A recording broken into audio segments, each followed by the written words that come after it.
Hello दोस्तों, मैं लेकर आ चुका हूँ क्लास 10th का 1.1 का पहला सवाल। और इसमें पहले सवाल में 5 सवाल है। 1 2 3 4 5। इसमें में से एक ना एक सवाल क्लास 10th के बोर्ड एग्ज़ाम में आता है और इस बार भी पक्का 2026 में आएगा। तो इसको आप ध्यान से देख लीजिए, बहुत अच्छे तरीके से आपको मैं समझा दूंगा।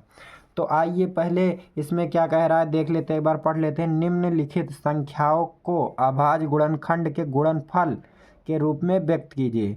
तो हमें अभाज्य गुणनखंड के गुणनफल के रूप में व्यक्त करना है। तो आइए मैं आपको बताता हूँ। आपको पहले ये गुणनखंड करने के लिए ऐसे एक लाइन खींच लेना है। उसके बाद यहाँ पर कितना है, ये उसके बाद एक ऐसे, और यहाँ पर कितना है 140। तो यहाँ पर 140 लिख लेना है। आप लोग राइटिंग पे ध्यान मत दीजिएगा, समझिए।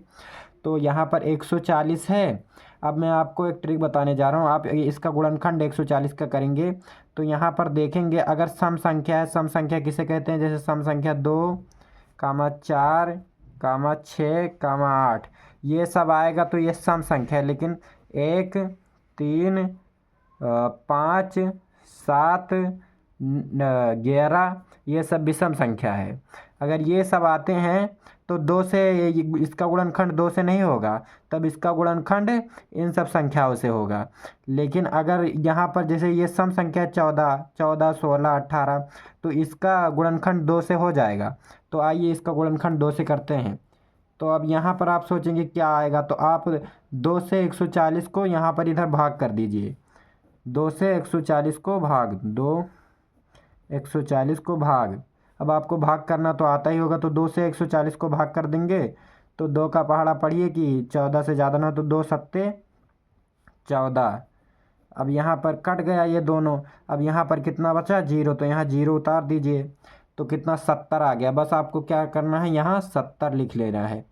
अब 70, यहाँ पर 70 भी सम संख्या है क्योंकि ये 2 से कट जाएगा।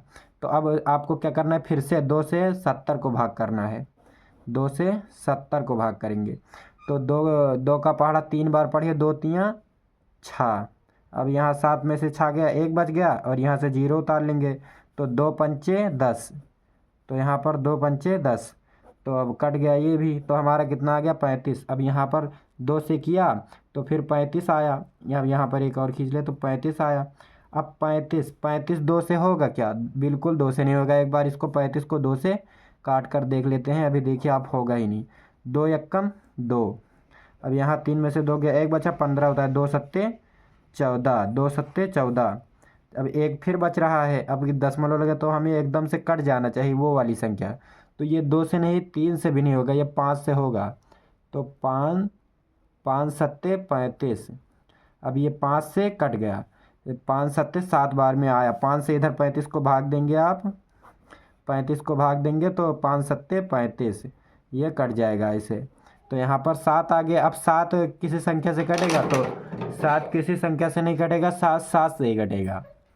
तो 7 एकम 7। अब ये आपका ख़त्म हो गया, ये गुणनफल अभाज्य गुणनफल के रूप में। अब आपको इसको व्यक्त करना है तो क्या करना है, अब यहाँ पर 2 है, यहाँ पर 2 है, यहाँ 5 है, यहाँ 7, तो इसको इधर गुणे के रूप में उतार लेना है। तो 2 फिर गुणे, यहाँ पर कितना है 2, फिर गुणे यहाँ पर कितना है 5, तो 5 फिर गुणे यहाँ पर कितना है 7। अब इसको क्या करना है, यहाँ पर ये 2 बार दिख रहा है तो ये 2 का स्क्वायर हो जाएगा, और गुणे यहाँ पर 5 और गुणे 7। ये 2 का स्क्वायर क्यों होगा, क्योंकि 2 बार था। अभी 5 भी 2 बार होता तो ये 5 का स्क्वायर हो जाता। तो आई होप आपको समझ में आएगा। बस यही हमारा आंसर होगा। इतना आप कर देंगे आपको 2 नंबर मिल जाएगा। तो समझ में आया तो लाइक सब्सक्राइब कर दीजिए, और दूसरा सवाल दूसरी वीडियो में बताएंगे। धन्यवाद।